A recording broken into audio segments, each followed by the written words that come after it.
네, 반갑습니다. 파블 코치로 활동하고 있는 정 실장입니다. 자, 오늘은 C랭크 관련된 이야기를 좀 전해드리려고 합니다. 혹시라도 이번 영상을 통해서 어떤 C랭크 관련된 전문적인 막 그런 분석과 같은 그런 영상은 아닙니다. 굉장히 심플하고 간략하게 쉽게 설명드리기 위해서 단추려서 준비한 영상이기 때문에 그런 분이 혹시라도 보고 계시다면 다른 영상을 보실 것을 좀 추천을 드릴게요. 자, 이제 C랭크 말을 많이 하죠. 뭐 C랭크냐 다이아 로직이냐 말을 많이 하는데, 자, 저는 쉽게 C랭크를 그냥 점수제라고 생각을 해요. 점수제. 자, 이게 무슨 말이냐면 제가 카테고리가 만약에 뭐 5개가 있어요. 5개가 있는데 뭐 요거는 제가 메모장에 한번 설명드리는 게 좀 더 낫겠네요. 잠시만요.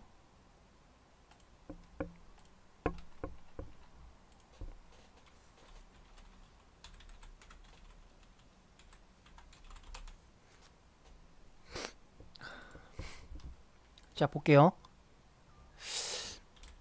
자, 제가 카테고리가 뭐 맛집, 뭐 상품 리뷰, 아니면 뭐 뷰티, 뭐 일상, 뭐 이렇게 있어요. 자, 있단 말이죠. 자, 특히 사업하시는 분들은 하루에 일포도 사실 힘들죠. 많이 시간도 좀 걸리고. 근데 이제 주부님들이나 개인 일상 블로그 하시는 분들, 특히 뭐 체험단 활동 같은 거 하시는 분들은 카테고리가 좀 많은 편이죠. 자, 볼게요. 제가 만약에 하루에 제가 점수제라고 말씀을 드렸는데, 제가 만약에 맛집을 하루에 3개를 발행합니다.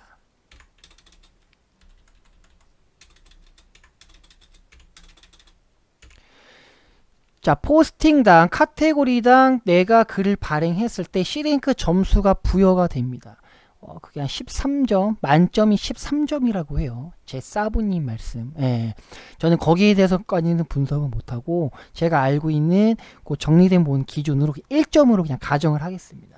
자, 제가 만약에 하루에 포스팅 3개를 했는데, 맛집 3개를 했단 말이죠. 자, 그러면 C랭크 점수가 1점이라 가정했을 때, 하나 3점이 쌓여야 되죠. 근데 그게 아닙니다. 무조건 하루에 3개를 발행하든 4개를 발행하든 한 가지 카테고리 중심으로 아무리 내가 많이 발행한다 하더라도 점수는 무조건 1점입니다. 점수가 많이 부여되지 않아요. 그래서 사실 블로그 같은 경우는 하루에 1포가 더 중요해요. 이렇게 만약에 하실 거라면 내가 만약에 최적화 상태예요. 뭐 상위 노출 잘 돼요. 아니면 맛집을 쓰는데 뭐 돈을 다 줘. 막 10만 원씩. 그러면 당연히 해야겠죠.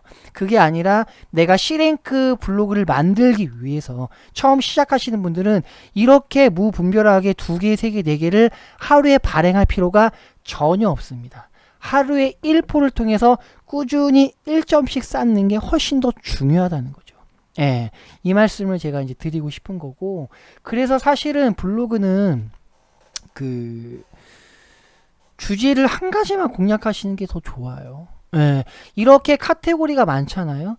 이게 C랭크 점수 같은 경우는 이 카테고리마다 달라요. 자, 이게 무슨 말이냐면, 제가 만약에 맛집만 계속 쓰다가 어느 날은 상품 리뷰를 써요. 뭐 어떤 날은, 자, 이게 월요일이라고 가정을 할게요. 자, 뭐 화요일은 뷰티, 뭐 수요일은 일상. 자, 점수가 이렇게 들어갑니다. 자, 우리가 최적화 블로그가 보통 뭐 3개월 얘기를 하죠.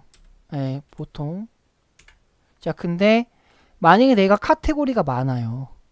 그러면 이렇게 왔다 갔다 만약에 발행을 하게 되면 C랭크 점수가 1점밖에 안 쌓이죠. 서로가. 최적화가 될까요? 굉장히 힘들겠죠. 안 된다고 봐야죠. 이거는. 자, 특히 일상 같은 경우는 굉장히 위험한 카테고리입니다. 자, 이게 무슨 말이냐면, 자, 내가 만약에 일상 카테고리를 운영을 하는데, 자, 이거 지울게요. 자, 일상인데 뭐 국내 여행을 갈 수도 있겠죠. 친구랑 혹은 혼자 아니면 가족들이랑 맛집을 갈 수도 있겠죠. 예, 일상이니까 내가 제품 사서 상품 리뷰를 할 수도 있어요. 뭐 돈 받고 쓰는 그런 리뷰 말고. 그러면 나는 일상을 키운다고 생각하고 그 C랭크를 일상 안에 국내 여행 하루 쓰고 맛집 쓰고 이러면 점수가 각각 뭐 이렇게 뭐 1점 1점 1점 자 요렇게 해서 매일 쌓이는 거 생각을 할 수도 있겠죠. 자 하지만 이 C랭크 점수는 카테고리가 큰 카테고리 중심으로 점수가 쌓입니다. 자 이게 무슨 말이냐, 자 볼게요.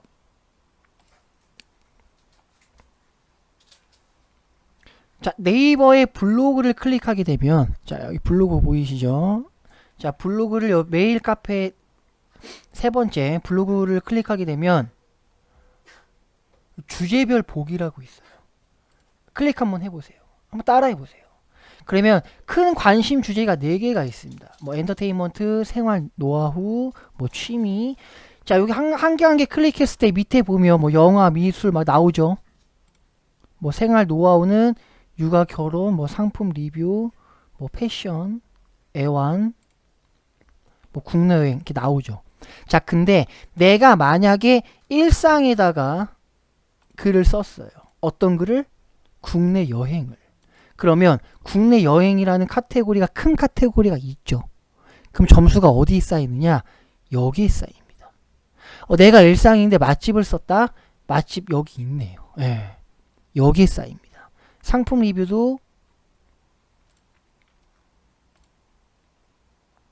여기 있죠. 예. 만약에 내가 일상인데 요리를 썼다? 일로 쌓여요. 일상 같은 경우는 정말 순수하게 나의 생각을 쓰는 게 일상이거든요. 예. 큰 카테고리 중심으로 C랭크 점수가 쌓이기 때문에 일상은 쉽게 다루시면 안 돼요. 하지만 일상이 또 너무 없는 것도 안 좋아요. 좀 어렵죠. 자 이게 제가 정리를 해드리면 내가 만약에 사업하는 블로그다. 그러면 내 사업하는 블로그의 포스팅 비율이 8에서 9 정도 가고 일상은 뭐 자 이렇게 말씀드리는 것보다 이게 훨씬 더 편하겠네요. 정정할게요. 한 달에 한두 개 정도는 일상글을 써주세요. 너무 사업적인 것만 쓰는 것도 안 좋아요. 예. 그리고 일반 블로그로 활동하시는 분들은 카테고리 이렇게 쭉 해서 하지 마시고 한 가지를 정해놓고 그 시장을 아예 접수하려고 하시는 게 좋아요.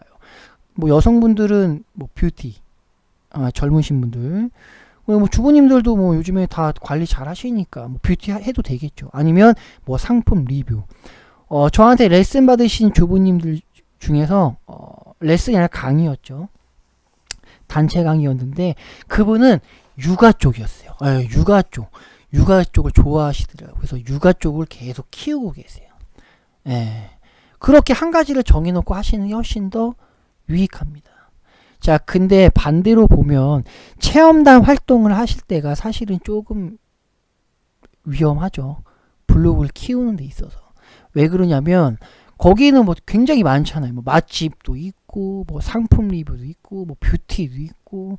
그래서 만약에 내가 뷰티다 그러면 뭐 체험단 하고 싶어요. 해야죠. 예. 그러면 뷰티만 해야죠. 뷰티만. 그 제가 저번 시간에 말씀드렸던 키워드 파워 있죠. 그 키워드 파워를 활용해서 만약 뷰티만 한다. 최고죠. 그럴 경우에는. 예. 좀 이해가 되시나요? C랭크는 점수제라는 이 말씀이. 자, 어렵게 생각하지 마세요. C랭크는 점수제입니다. 자, 결론을 말씀드리면 한 가지 주제만 공략하시면 돼요. 뭐 이것저것 하지 마시고 하나만. 예. 카테고리를 너무 길게 나열하지 마세요. 자, 근데 이런 케이스가 있습니다. 여기서 좀 헷갈려 하시는 부분이 있을 수 있을 것 같아요. 자, 다시 한번 볼게요. 자, 제 블로그를 한번 보겠습니다. 자, 제 블로그인데 지금 저 같은 경우는 IT 통신이 큰 카테고리죠. 자, 여기 없다고 절망하지 마세요. 그냥 이거 32개 그냥 나열해 놓은 거고 내 사업장 카테고리 안에서 키워드 파워를 활용해서 그냥 준비하시면 돼요. 예, 너무 뭐 그런 거 신경 안 써도 됩니다. 자, IT 컴퓨터가 있죠. 큰 카테고리가. 자, IT 카테고리가 있는데 그 밑에 작은 소재로 뭐 통신일기, 갤럭시, 카톡, 유튜브. 자, 이런 것들도 카테고리죠. 분류가 작은 소분류인 카테고리인 거죠. 정확히 말씀드리면, 자, 그 말이 무슨 말이냐? 제가 한 가지 주제를 공략하라고 말씀을 드렸는데, 자, 저 같은 경우는 IT가 큰 주제고, 큰 카테고리고, 그 안에 부분 집합이죠. 이것들은 IT 안에 들어가는 소재라는 거죠. 자, 이 말은 제가 만약에 하루는 갤럭시 일기, 하루는 카톡, 하루는 유튜브. 자, 이렇게 하면 C랭크 점수가 어디에 쌓여요? 유튜브 일기에 쌓이나요? 아니죠. 큰 카테고리 중심이니까 IT에 쌓인다는 거예요. 예. 자, 사업하시는 분들이, 만약에 큰 주제로 어떤 제가 저번에 예를 들었던 미술이다. 예, 미술이에요. 그 밑에 일러스트, 인물학, 수채화, 이렇게 막 이렇게 나열을 했어요. 자, 내가 하루는, 미술도, 미술이 큰 주제라면, 그 키워드 파워를 활용해서 넣을 수도 있겠죠. 이쁘게 넣어가지고. 자, 하루는 미술, 하루는 수채화, 하루는 인물, 이런 식으로 글을 써요. 그러면 C랭크 점수가 여기에 쌓이는 게 아니라 내가 처음에 설정한 큰 카테고리 중심으로 점수가 쌓인다는 거예요. 이게 중요한 포인트입니다. 여기에 쌓이고 이게 아닙니다. 예, 오해하시면 안 됩니다. 자, 이해되시나요? 예. 자, C랭크는 점수제인데, 자, 정리를 한번 해볼게요. C랭크는 점수제인데, 내가 어떤 사업적이든 아니면 개인적으로 뷰티가 됐든 상품 리뷰가 됐든 큰 카테고리를 정해놓고 그 밑에 작은 소주제로 정해놓은 것들은 이 안에 부분 집합이기 때문에 내가 작은 소주제가 A부터 쉽게 할게요. 1부터 5까지 있다면 하루는 1, 2 이렇게 작성을 해도 점수가 어디에 쌓인다? 큰 카테고리에 쌓인다. 예, 이게 주 포인트입니다. 그래서 한 가지 주제만 공략하라고 말씀을 드린 거예요. 제가 저번에도 한번 말씀을 드린 것 같아요. 지금 네이버는 9개의 일상글보다 1개의 전문성 글을 더 선호한다고 말을 했단 말이에요. 예. 자, 그 말은 뭐냐면 블로그는 분명히 일상으로서 어떤 이 블로그가 크기 시작했죠. 예, 그러다가 파워블로그가 이제 분들이 많이 나오고 그러다 너무 상업적으로 흐르는 것 같으니까 2014년부터 파워블로그가 공식적인 명칭이 없어졌죠. 예, 이제 그러면서 이제 어느 순간에 어떻게 가고 있어요? 예, 일상보다는 이제 소비자들한테 더 뚜렷한 정보를 주고 싶은 거예요. 그래서 전문성 블로그를 선호한다는 거죠. 이거 네일을 관리하시는 분이 만약에 네일이라는 큰 카테고리를 놓고 그 안에다가 키워드 파워를 활용해서 여러 개 어떤 글들을 올려요. 그러면 그것도 전문성 글이잖아요. 전문가잖아요. 그런 걸 선호한다는 거예요. 네. 그래서 일반 블로그 분들도 만약에 블로그 운영하실 때 카테고리 정리를 확실하게 먼저 큰 카테고리 정해놓고 C랭크는 점수제이기 때문에 그 안에 그 소주제를 이렇게 나열해놓고 그대로 공략하는 게 좋다라는 거죠. 예, 이 부분을 제가 오늘 꼭 말씀을 드리고 싶네요. 좀 이해가 좀 쉽게 되셨나요? 예. C랭크는 뭐다? 복잡한 거 그냥 생각하지 마시고 C랭크는 점수제다. 자, C랭크 블로그를 만들려면 어떻게 해야 돼요? 한 가지 주제만 공략해야 된다. 예. 내가 만약에 한 가지 주제에 3개, 4개 C랭크 점수 쌓으려고 막 3개, 4개, 5개 하루에 이렇게 발행하는 거 의미 있다? 없다. 내가 근데 최저가 상태인데 방문자 늘려야 돼요.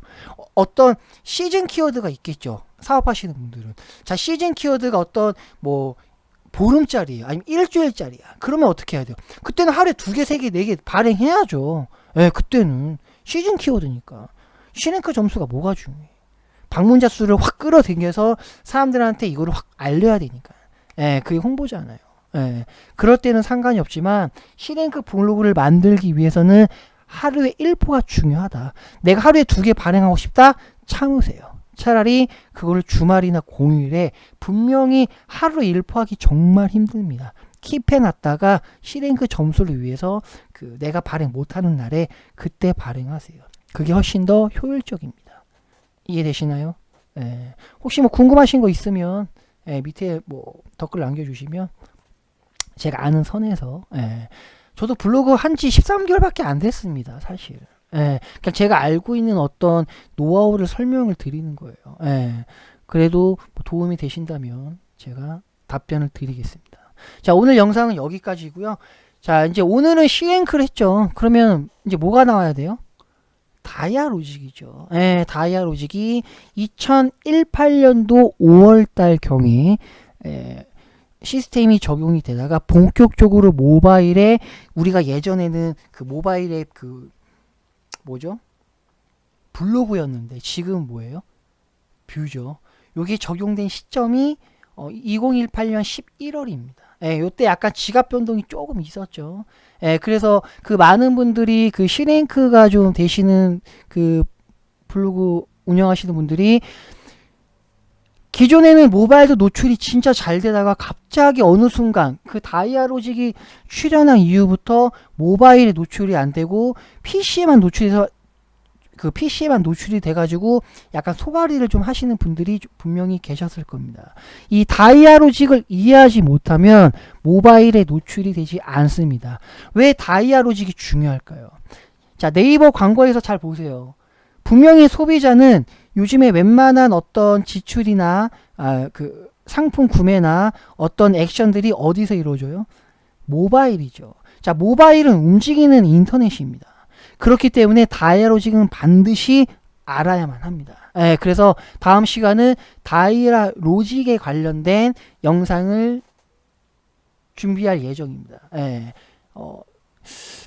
기대해 주시고요. 자, 이제 시리즈 몇 개 안 남았습니다. 예, 제가 좀 최대한 전하고 싶은 말씀을 좀 많이 드리려고 하다 보니까 특히 초반에 열정이 후끈후끈해서 영상이 막 강의처럼 돼 있죠. 막 20분 막 되고.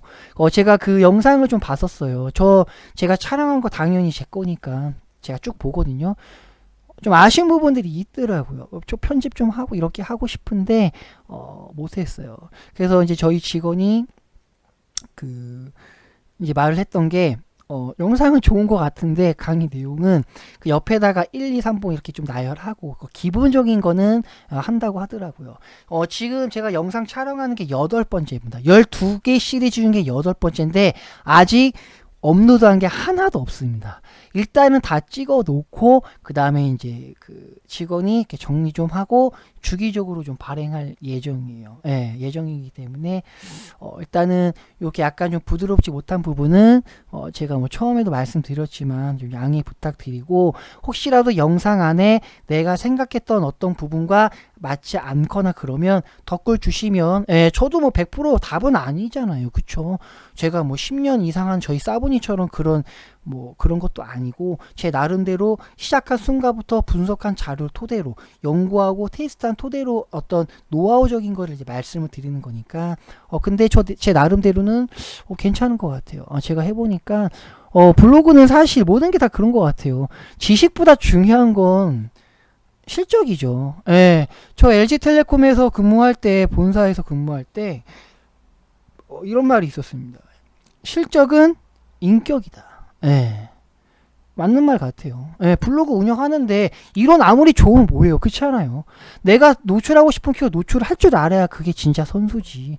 제 나름대로는 자부심을 갖고 제가 알고 있는 범위 선에서 말씀을 드리는 거고 혹시라도 내용적인 부분에 부족하다 피드백 주시면 정말 감사하게 이런 제가 좀 공부해보고 더 보완하는 단계로 그리고 다음 수강하시는 분들한테 더 좋은 영상으로 준비하겠습니다. 자, 아무튼 오늘 영상 여기까지고요.